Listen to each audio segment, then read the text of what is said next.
Welcome, everyone. My name is Mikey Mhenna. I'm really excited. This is our last conversation for the year, and we're going out on a high note. So welcome, everyone. Okay, it is my pleasure to introduce our special guest. Anny Gaul is an assistant professor of Arabic studies at the University of Maryland, College Park, and a cultural historian of food and gender specializing in Egypt and Morocco. Through her research and popular writing and public speaking, she uses food and kitchens to explore how ideas like nationalism, modernity, and domesticity have felt and tasted through time. Thank you so much for having me. It's really an honor to be included in this series. So I'm really glad to be here. No, the honor is ours. So you did your undergrad at Yale and you did your PhD at Georgetown. When in that process did you decide to really when were you attracted to studying the Arab world and maybe food in specific? Yeah, so it actually started before all that. It was really thanks to a couple of high school teachers I had in North Carolina. So shout out to North Carolina public schools. Where in North Carolina? From Charlotte, North Carolina.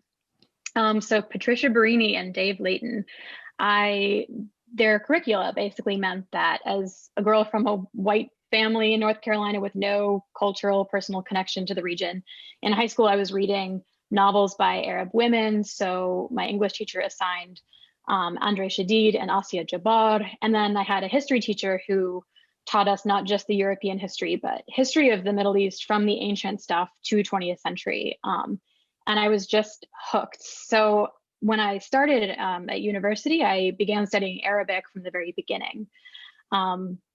And after that, I would say, I've been studying Arabic ever since. I now teach Arabic at a university level, but I still consider myself a student of the language. In all of that time, I think not been lost, but for a long time, I really meandered as to what actually to do with that. I really loved studying the language. I liked living in the region and eating in the region. But I ended up I just kept going back to school. So I did a master's and then a PhD. And it was in my master's degree that the food bit started to come in. So I had lived in Morocco for a couple of years and come back to the US for grad school. And this was like 2010. So this is back when everybody was starting a food blog. It was just a thing that everyone was doing. So I started a food blog, and it mostly featured the foods that I had missed from eating in the Moroccan South, which is where I'd lived for a couple of years, but that didn't show up in the typical Moroccan cookbooks that were sort of commercially available to me. So the cookbooks typically featured, the cuisines of Fez and Rabat, which are delicious and incredible, but there's so much more Moroccan food. So I started blogging about it just as a hobby. And again, I had a couple of professors who were saying, you're interested in the Arab world, like your Arabic is getting quite good. Food studies is a thing now. It's a profession. It's a growing field.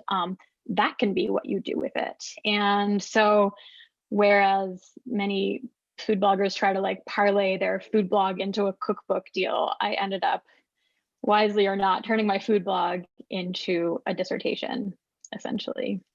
So that's kind of broad strokes how it all happened.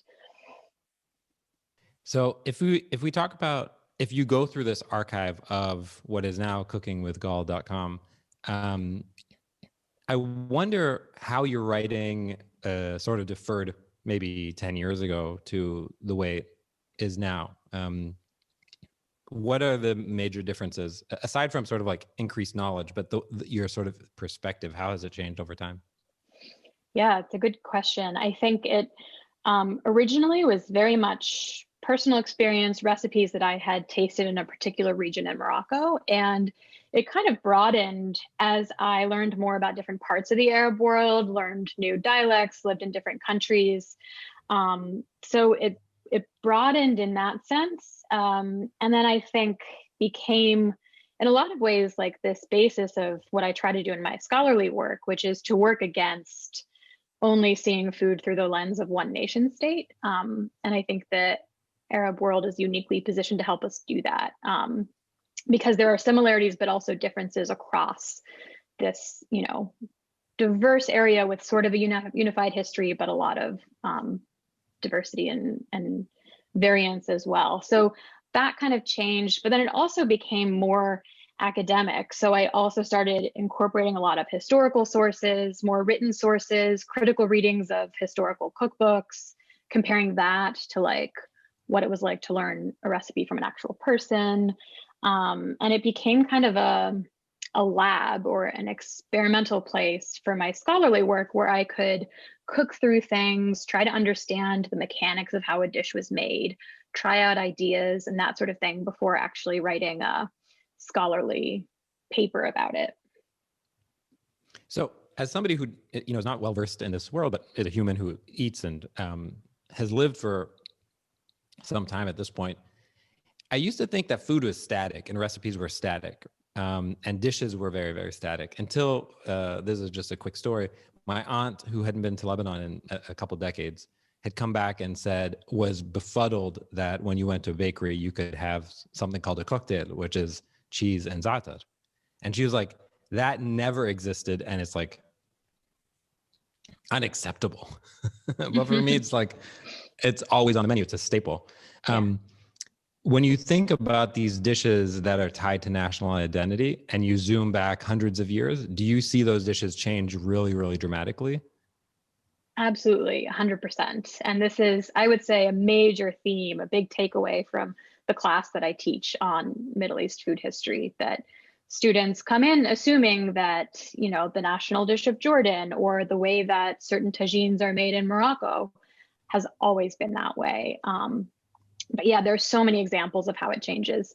Some of it is just the so-called Columbian exchange, that before New World foods like potatoes and tomatoes, hot peppers made it back to North Africa and the Middle East, the cuisines just looked totally different. And fortunately, we have this incredible corpus of Arabic cookbooks from before then, so we can sort of compare before and after.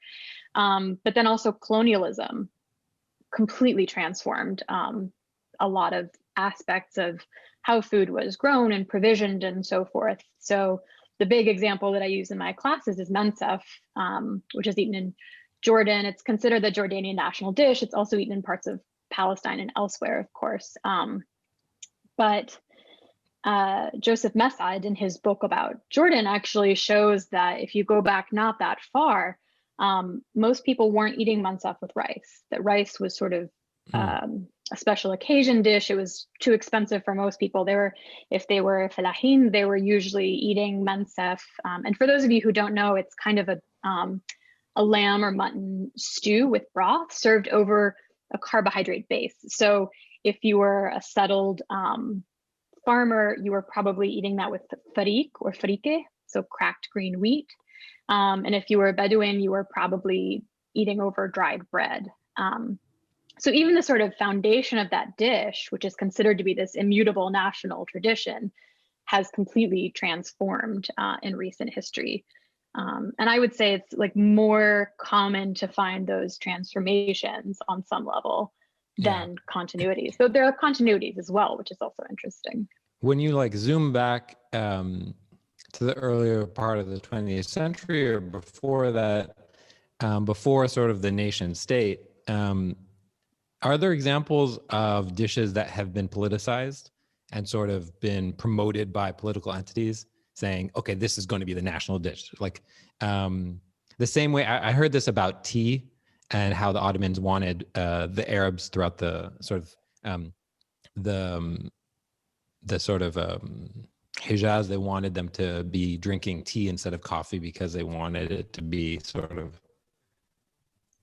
that being a drink. I don't know if that's true or not, but are there instances of similar type stories? I don't know. Yeah, I can't speak specifically to coffee and tea history, though. There are people who are doing really great work on that. I would say the politicization I see a lot more happening. I've seen a lot more happening with the modern period. With colonialism, often a colonizer will define a national dish before, like for example, in Morocco, you'll have a colonial cookbook saying couscous is the the national dish of Morocco, or the daughter of a diplomat writing letters home and saying couscous, the national dish, before you see that identified quite in that particular way by Moroccans. So yeah, I think before that period, it's a lot more stratified in terms of like class, and elites have a particular cuisine that's very different to how most people are eating. Great. I want to talk a little bit about moving away from the site. I want to talk a little bit about some of the papers that you've written recently. In particular, there was this one paper where the title includes the horizons of food studies. And so I'd like to ask you, what do you think, if you could just define as base principles, what food studies means, what that term means, and further, what are the horizons of this field? Are those horizons sort of being extended, contracted, or expanding right now?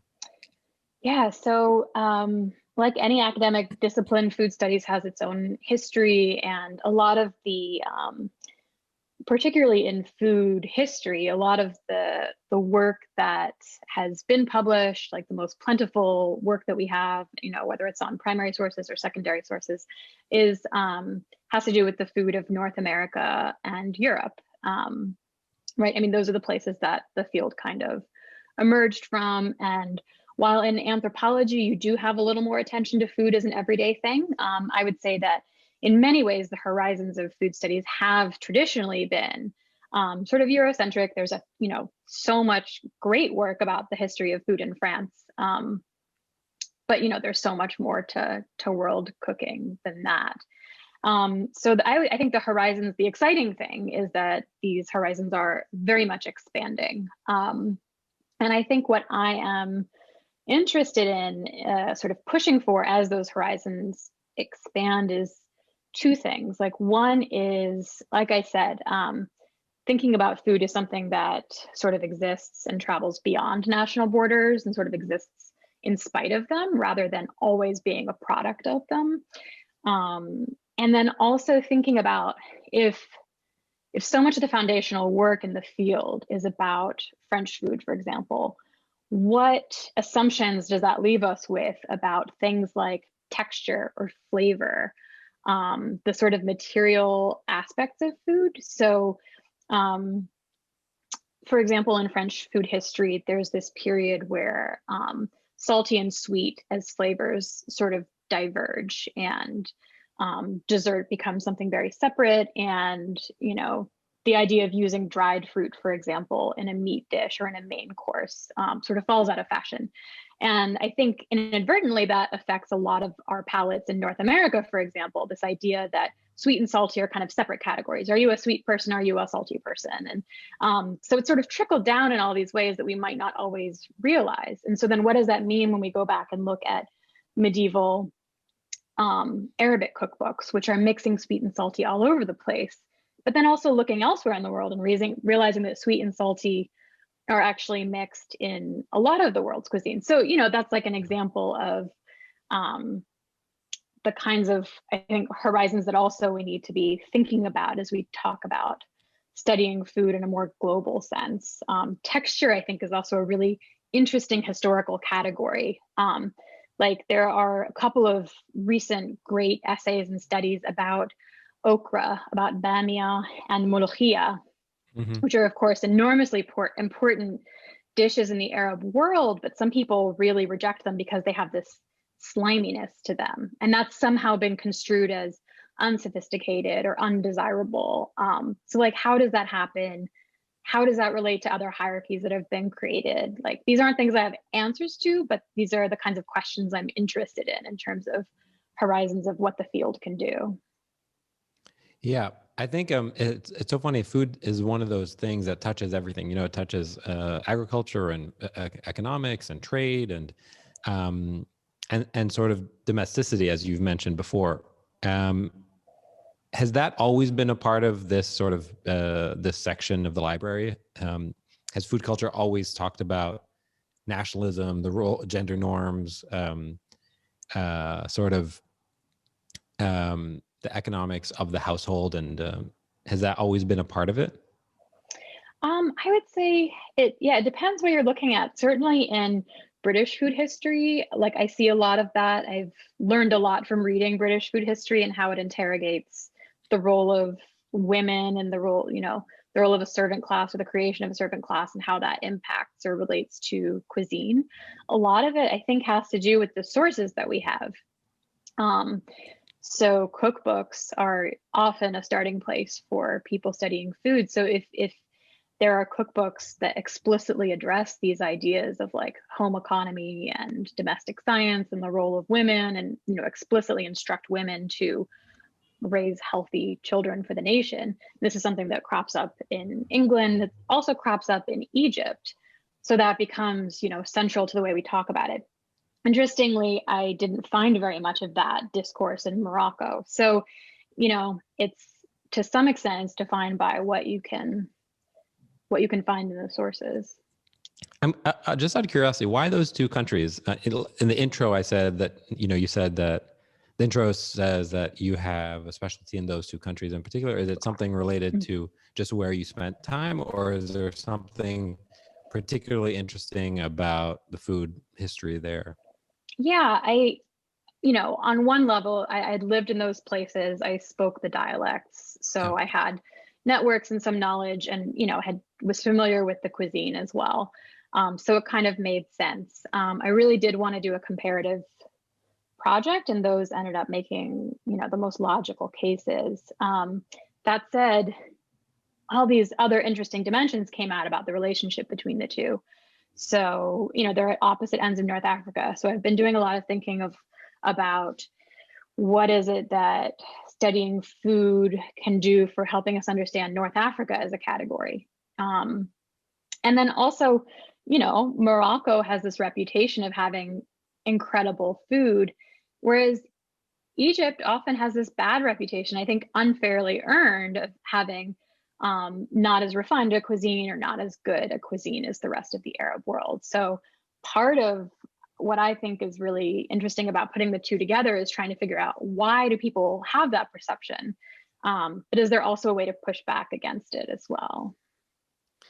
Let's talk about Egypt a little bit, and then I think there's going to be tons of questions in the chat. So this paper, Food Happiness and the Egyptian Kitchen. I'm curious, how did you, if you can tell the story of how you started writing this piece, and then if you can talk a little bit about this term that you introduced right there, actually on the first page, the new woman.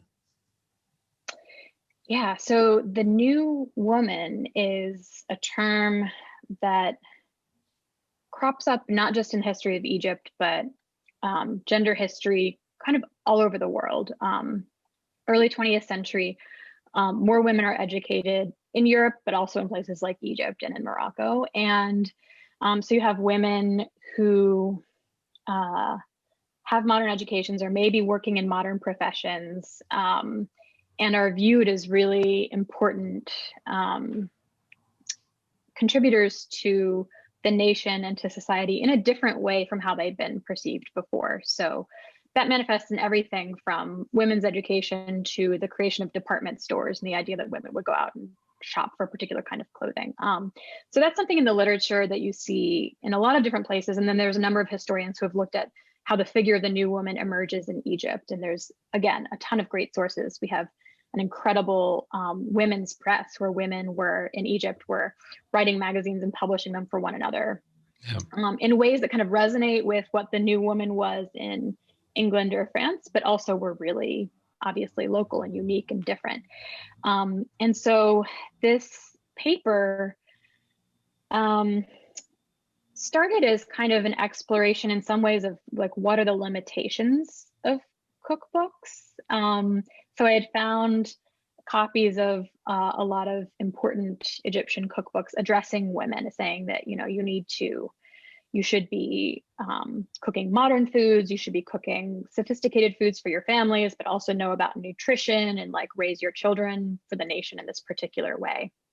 But I also, again, taking a note from a lot of food historians that have gone before who point out cookbooks are prescriptive. They can only tell you so much. They can't really tell you what people actually ate or how they made sense of these instructions that they were given.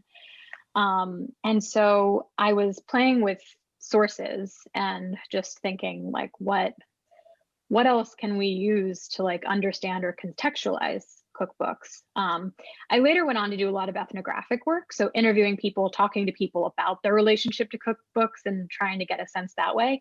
And then this paper was doing something a little bit different, where I was looking at novels and memoirs. Yeah.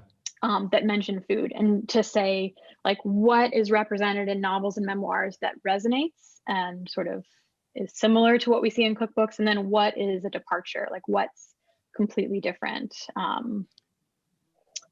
It's So interesting because there's the term happiness in the title, right? So if I can just read a little bit from things, you say, I trace the role of food and the kitchen in the production of happiness within the family home.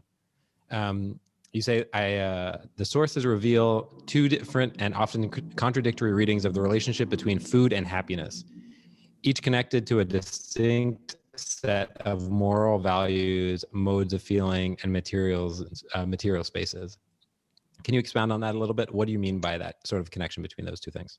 yeah, so this analytical approach, like the way I'm thinking about happiness, comes out of another new-ish field, the history of emotions, which assumes that emotional categories like food are also always changing and evolving, and also has this problem of like you can have a cookbook, for example, that says this is how you create a happy family, and they literally say that you create a saada, like happiness through these recipes, like this is the recipe for happiness.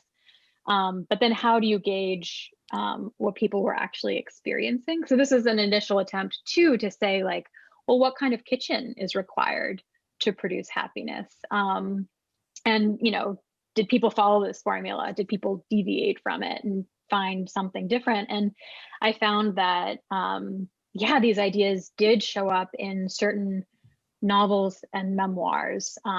So Latifa Azayat's The Open Door, which is a great novel. You do see this formula, like mothers are saying to their daughters, you have to marry this person because he can provide you with a Frigidaire and a villa and a particular, like a modern kitchen, and like that will secure your happiness. But then it gets complicated in the plot of the novel because that doesn't always actually, it turns out, lead to happiness. And then you have other examples like in the work of Nikki Spoiler alert, it doesn't. Spoiler alert, the right refrigerator will not actually produce happiness for you.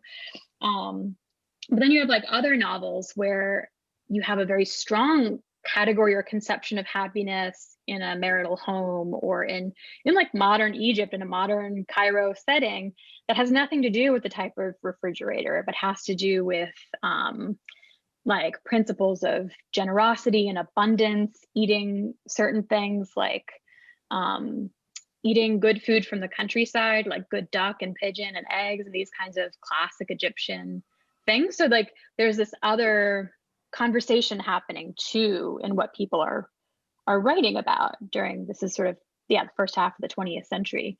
That there are, I just think it's important to hold like both of those at once, that just because you read something in a cookbook doesn't mean that everybody took it at face value, or that we can just assume that it was accepted by everyone. Definitely. Okay. There are going to be so many questions, so I'm going to move on and try to get out of the way a little bit. Let's get to the quick Q&A, and then we'll open up to everybody. Okay. What are you reading or watching right now? Yeah, so I've gone back to an intense like Zoom fatigue from teaching online. So I've gone back to paperbacks, and I've been reading like these escapist historical romance novels mostly.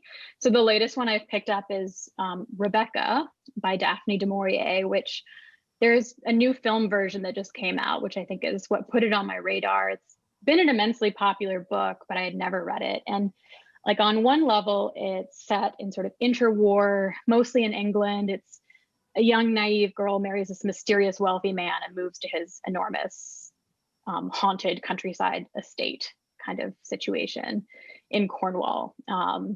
So provincial England.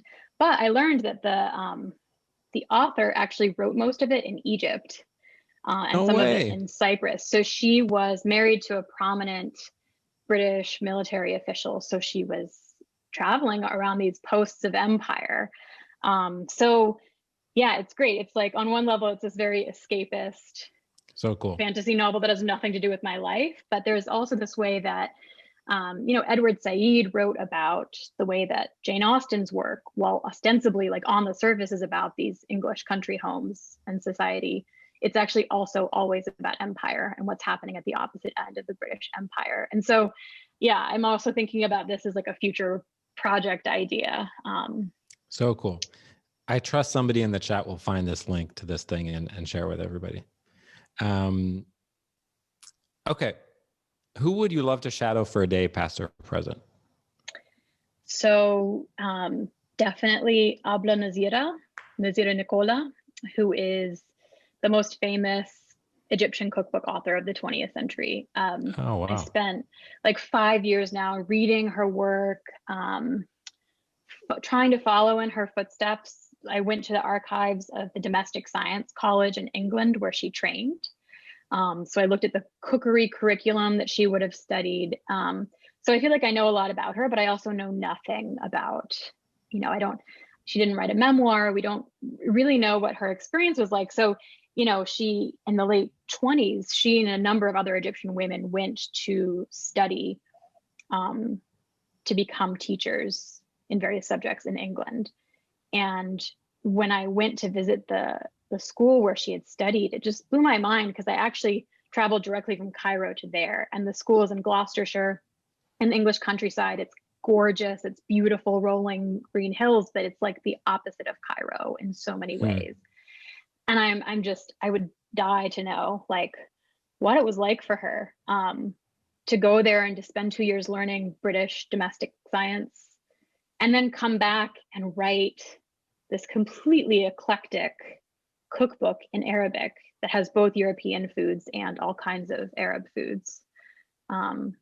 Just to know like what her process was and what it was like. So cool. So cool. Okay. What do people most misunderstand about your work or your line of work?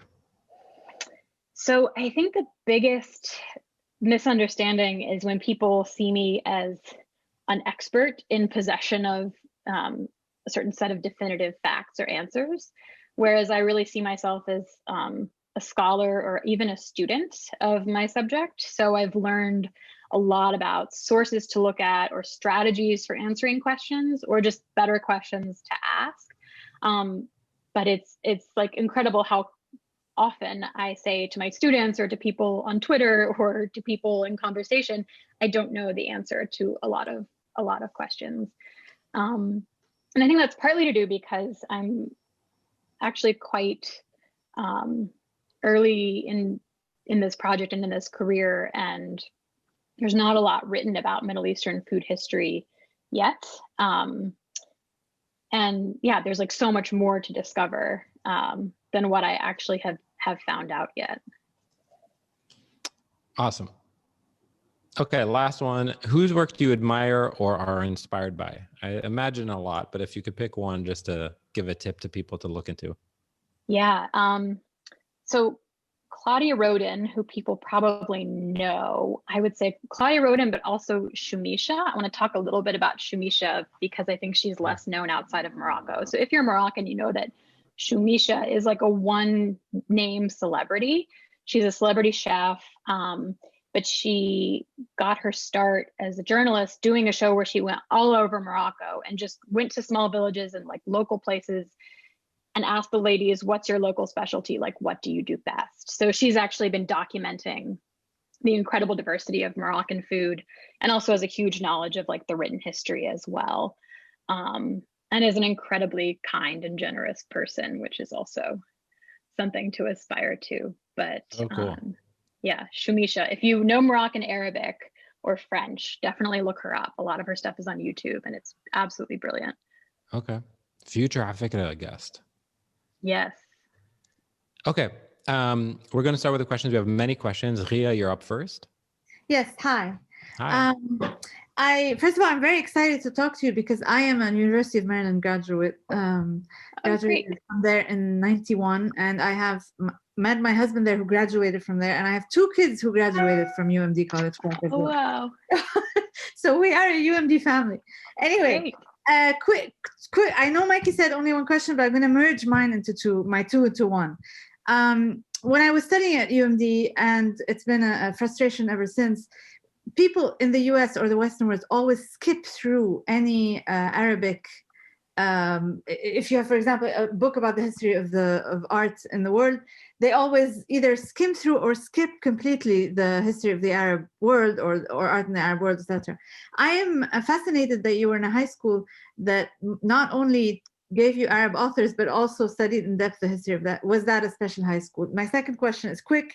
Have you read Anya Shehzadlow's book, Day of Honey? Because I thought about it when you talked about happiness and food. She talks about war and food, and food being the smaller common denominator to people, that puts people together during war and then becomes very important and very complex. So the best dishes come out of war, and you can't divorce the Arab world or the Middle East from war. And therefore, you can't divorce the Arab world and the Middle East from food. So how did it to your work? Thank you for listening.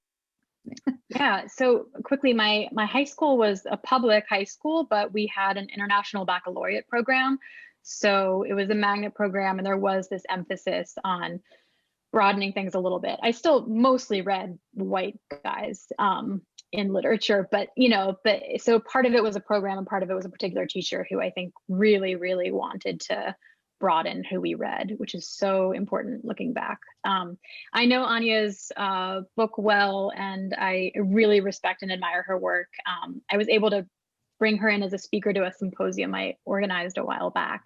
Yeah, and I think what I really like about her work is this, she holds at the same time this idea that food can bring people together, but she also critiques the idea that food is enough to hold people together, which I think is also important when we talk about the Arab world, is that just because everybody enjoys hummus doesn't mean that that's going to wipe away some political realities that also exist. So I think her work is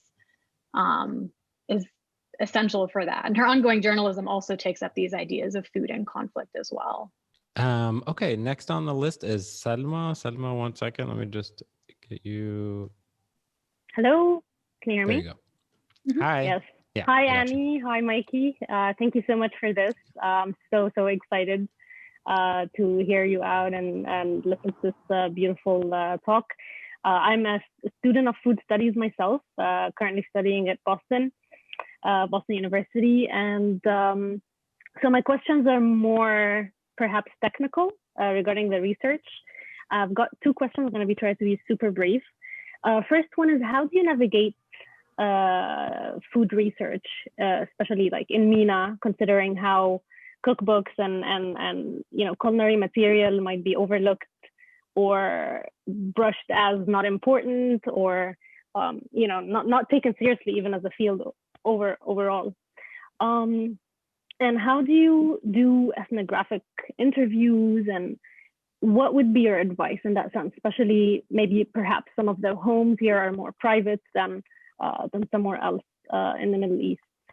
And finally, regarding the field in academia itself, now it's quite a very, let's say, a liquid field. It's very multidisciplinary, can fit under history, can fit under culture, archaeology even, So I've been a little hesitant as to where I would take the field in the future, and where do you see it more promising, having a more promising future under which field?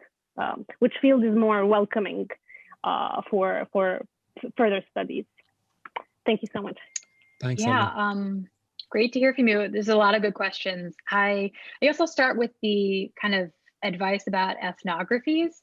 I think, as you said, I was doing ethnographies and interviews in private homes. So I was always a guest and had to be invited. And so that was always kind of determining the kind of research that I could do. I was always doing this work in places where I already sort of had a community of friends or colleagues. And so I often was doing this ethnographic work in places where I'd already been invited for dinner or for a meal before I started the project. And then I just used what's called snowball sampling, which is after you have dinner with someone and take notes on their molokhia recipe or what have you, you ask, do you have a neighbor? Is there someone else who has a specialty that I could learn from? Or is there someone else you think I could be in touch with, and sort of build out the network that way. I'll also say it was really important for me to interview women,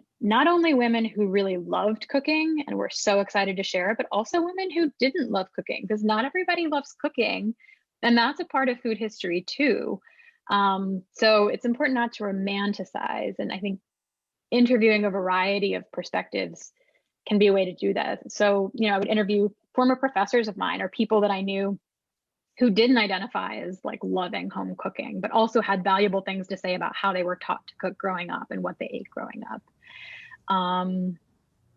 Yeah, within the academy, I found, so in the region, I found in some ways it was an asset that food studies wasn't taken too seriously. It's not always an easy place for researchers. And so I just found it made my research seem very non-threatening and non-political. We know that food is political, but it's not perceived that way. And that can actually be an advantage into moving through archives and security clearances and so forth. Within the academy, I really struggle to identify like which discipline I feel most at home in, because, you know, you can take so much useful from anthropology and from sociology and from history and from literature. So I would say the most important thing is to find mentors who are invested in the project and think it's really cool to study food. And, you know, for me, that ended up being sort of half historians and half literary scholars. So that's, you know, I went with people who could support and guide me. Even if they weren't necessarily food historians, they recognized that it was important as a part of gender, as a part of culture. So finding people who can mentor you and support you and kind of shepherd you through the various parts of producing scholarship and becoming a food scholar is, I guess, my biggest piece of advice. And then to not forget that universities love to hire people who teach classes that undergrads like, and undergrads love food studies. So that's not really about discipline, but it is something to keep in mind that it can work in your favor. Thanks, Alma. Sandra? Hi, Annie. It's nice to hear your presentation today, and I'm actually a Terp from 2014, so this was a really nice coincidence. I'm just curious if there's any influence of Coptic culture on Egyptian food specifically. It was when I visited Egypt, I didn't grow up there, but I was surprised to see some restaurants had like fasting menus or vegan menus, and I didn't think there would be those sort of, I don't know, considerations for subgroups. So if there's anything on like falafel, koshari, even grape leaves without meat, I'm just curious if there's any influence there. Thanks. Yeah, that's a good question. I think definitely so. It's not something I've investigated in a lot of depth, so I don't have a lot of answers, but I know the writer Omar Taher wrote a book chapter about Abla Nazira, this cookbook author who comes from a Coptic background, if I'm not mistaken, or a Christian background, and argues that the sort of fasting regulations, that there are many days where you can't eat meat or you have basically a vegan fast, influenced her creativity in the kitchen, like, because you do have to find substitutes and work around them. So I've seen that theory. I would also say that the idea of fasting or vegan foods or vegetarian foods for a number of different reasons, whether health or religious, shows up not just in Egypt, but also throughout the medieval Arab cookery tradition. So in a lot of the medieval cookbooks, you'll have a chapter of dishes without meat. And that's usually presented as it was thought to have certain health benefits for certain people. But I have to imagine that it was also like, who came up with these recipes? Like probably Coptic Orthodox Christians who had fasting rules. And so they had a repertoire of vegetarian and vegan dishes, which is something not a lot of people realize about Middle Eastern or Arab food, is that there is that really important tradition that gives us these incredible things like koshari and falafel and vegetarian foods. Great. Thanks, Sandra. And Nadia, you're up next. Hi, thank you for your Hey. work and your talk, and thank you, Mikey, for organizing. I just wanted to ask you, how does your studies impact the way that you eat and enjoy food and cook food? Maybe Middle Eastern food, but even wider than that. Thank you.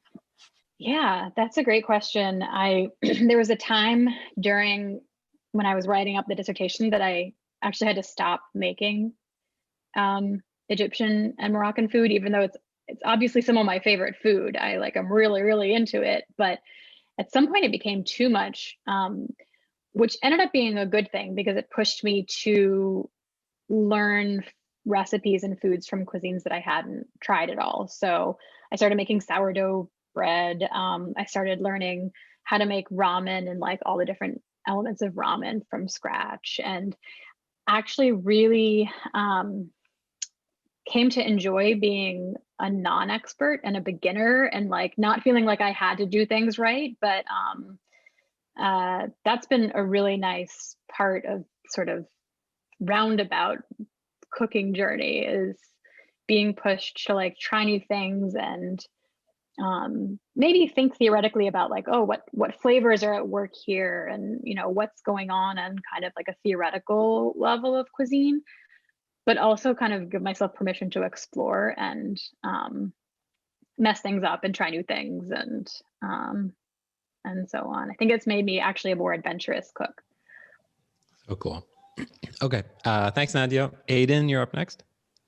Hi. Hi, Annie, and thanks for sharing your work with us. My question is about technology in the kitchen and how that's changed over time. I know for Moroccan food, for example, any Moroccan cookbook will sort of give this beautiful description of the traditional tagine pot, and then you go into a Moroccan kitchen and there's a pressure cooker on the stove. And maybe it gets poured into a tagine to serve it.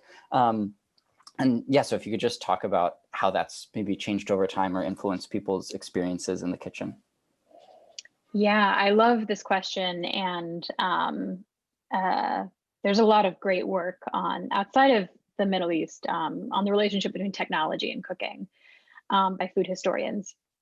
And yeah, this was a huge question that I asked. And what I find really interesting is that the story is really different in Egypt versus Morocco.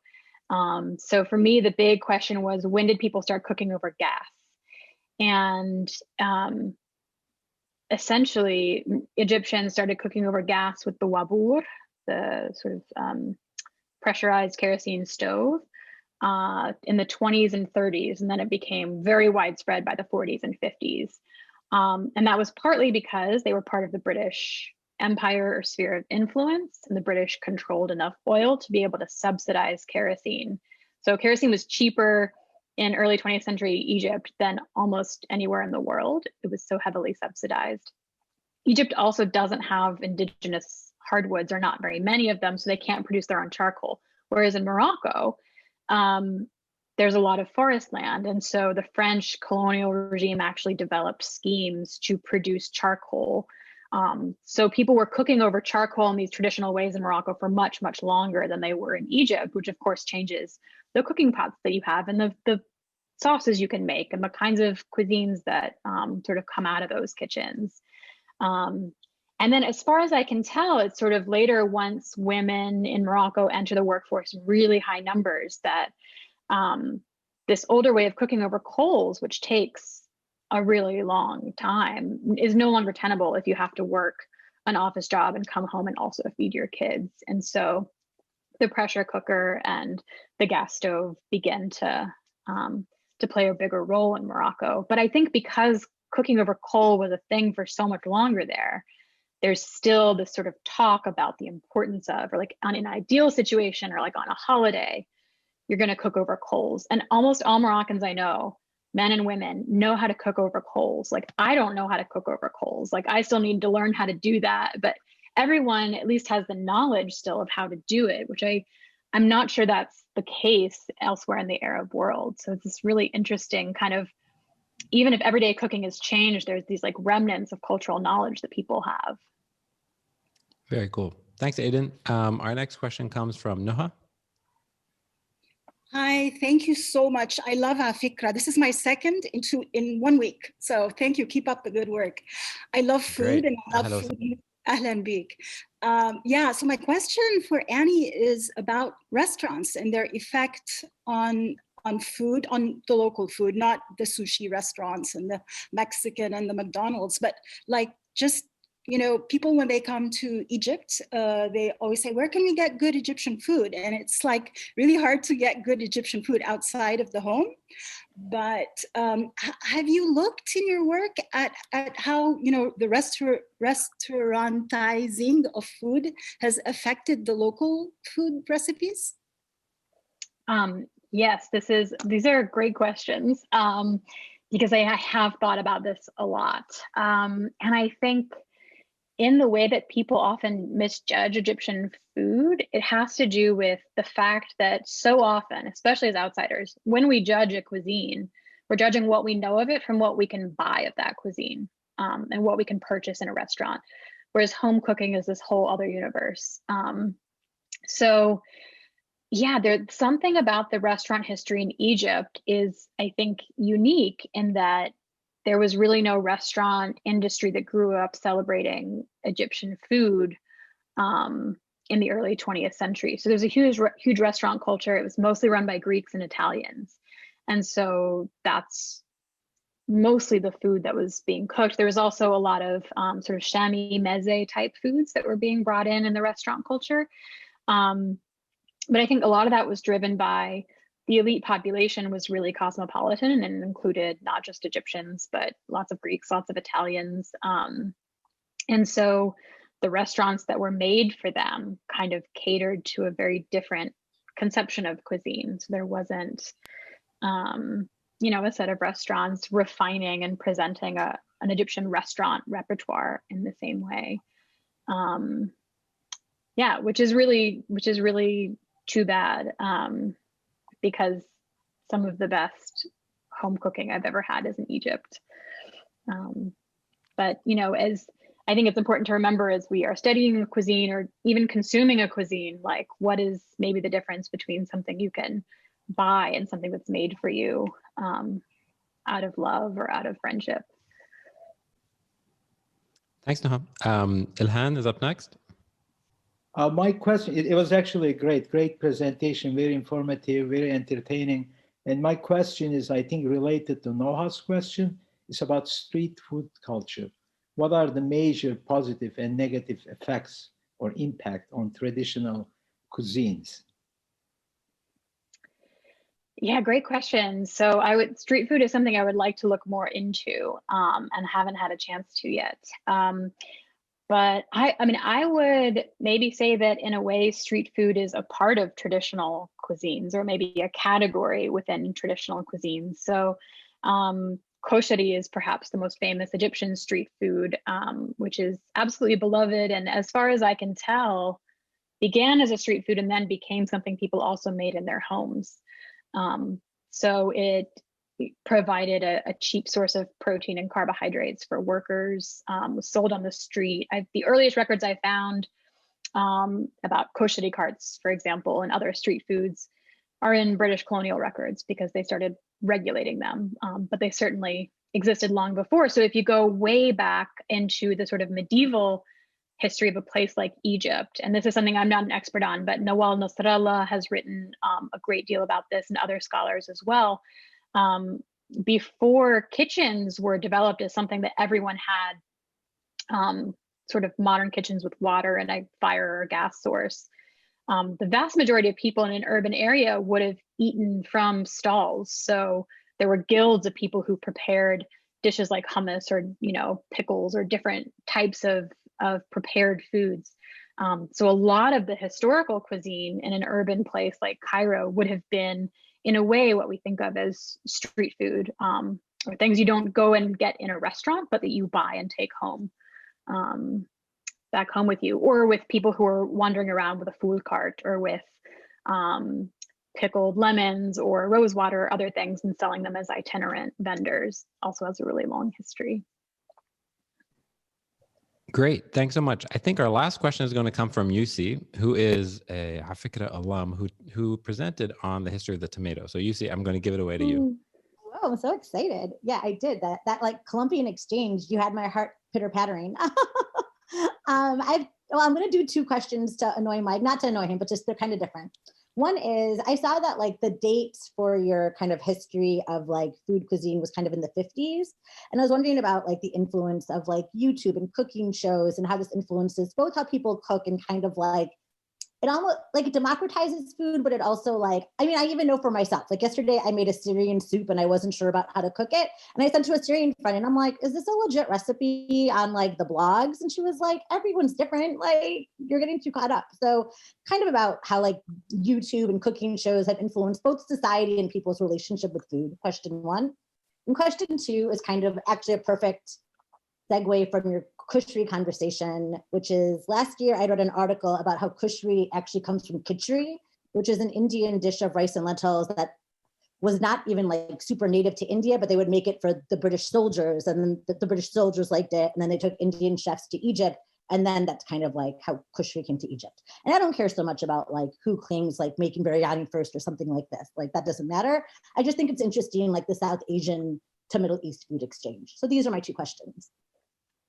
Yeah, also really great questions. I actually ended up stopping my scope of research when cooking shows started to appear, because it was such a big topic that I couldn't take it on. But I think you're right in that they can do a lot for, you know, democratizing or creating a concept of food or understanding of food outside of a canon. So, you know, in literary studies, we think of a canon as like people who are elites, professors, scholars, you know, editors, influencers, decide which books are worth being read or like counted as important. And I think the same thing happens in food up to a certain point. But once you have social media, you know, cooking shows, these kinds of things, it can kind of soften that hold on who gets to decide what food is worth making or studying or holding up as an example of a particular country. So yeah, Shumisha, who I mentioned, this Moroccan chef, has done a great job of that, of like presenting a totally different picture of what many people would assume is Moroccan food through TV and through that medium. The question of kosheri. So I have my theory about kosheri is that it came in various versions as a rice and lentil or as a rice and pulse dish from South Asia to Egypt far before the British got there. And that's based in part on a theory put forward by Sami Zubaydah, who's a scholar, Iraqi-born, based in London now, who found basically evidence of a traveler's account describing something like kosheri in the Hijaz and in Suez before the canal was even built, before Egypt was occupied by the British. And so, yeah, I think kosheri is one of those things that's traveled in so many ways. Of course, the British had their own version of khichdi, which became kejdi, which actually ended up in the cookery curriculum that Abla Nazira studied in England. So she probably grew up seeing kosheri on the street in Cairo, and then saw a version of it that had been adopted by the British from India in her curriculum in England. And then she wrote kosheri recipes in her own cookbook. So, the way these things circulate is never, I think, as linear as we maybe think that they are. So cool. Thanks, Yusi, for the question. Thanks to everyone for your fantastic questions. And Annie, thank you so much. This was a real thrill for us. I'd love to have you back at some point next year, because I think there's a lot more to talk about. Absolutely. So thank you so much. This was our last conversation for 2020. I think we've done 60 of them.